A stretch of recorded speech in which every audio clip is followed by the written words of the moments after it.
Assalamu alaikum everyone. I am Malaika Noor. In our previous video, we talked about the animals and their abiotic environment, and I told you about the difference between biotic and abiotic factors, tolerance range, range of optimum, limiting factors, and taxes. In this video, I'm gonna tell you about some other abiotic factors which are essential for an organism to live in an ecosystem. So let's get into it. So number one, energy. Energy is the ability to do work. For animal, work include everything from foraging for food to moving molecules around within the cell. As we know that every organism need to get food to live an energetic life, every organism have their specific way to get food. For example, heterotrophs, an organism that depends on an other organism for food to supply their energy needs. These organisms ingest other organisms. Or another example is autotrophs. Autos means self, trophos means feeders. These organisms carry on photosynthesis or other carbon fixing activities that supply their food source.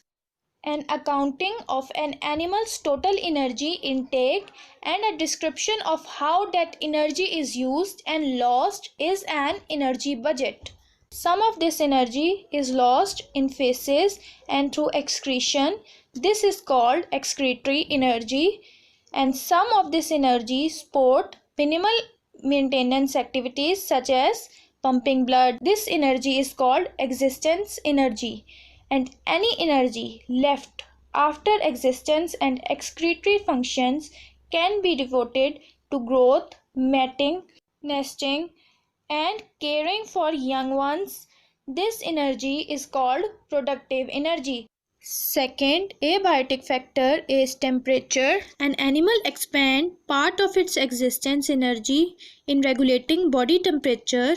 Temperature influences the rate of chemical reaction in animal cells, for example, metabolic rate. There are two methods to lost heat or temperature from the body of an organism. Number one, convection heat lost, and number two, evaporative heat lost. There are three methods to gain heat.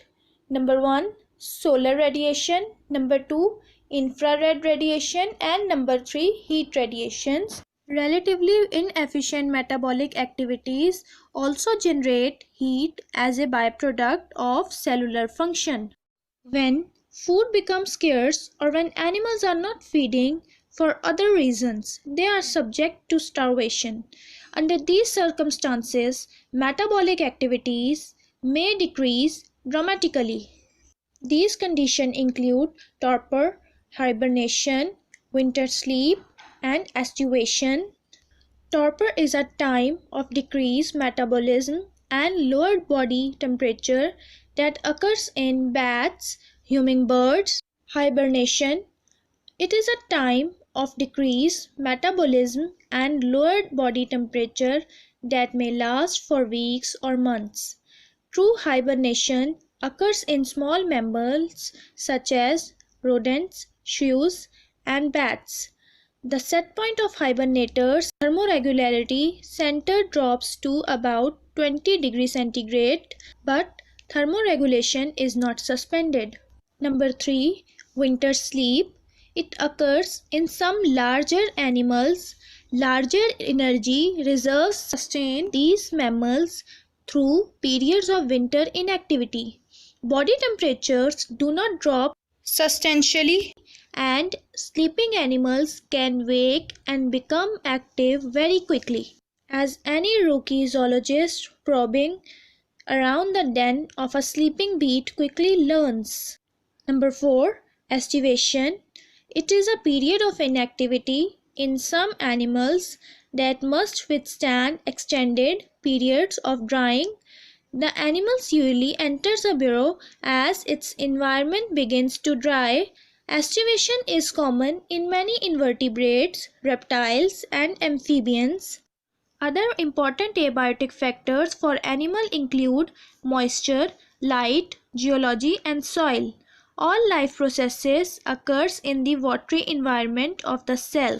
Geology and soil often directly or indirectly affect organisms living in an area. Characteristics such as texture, amount of organic matter, fertility, and water holding ability directly influence the number kinds of animals living in or on the soil. If this video helpful to you, then like and share this video, and also give me your feedback in the comment section, and also subscribe my channel Marvels of Science by clicking the bell icon. Thanks for your precious time. Allah Hafiz.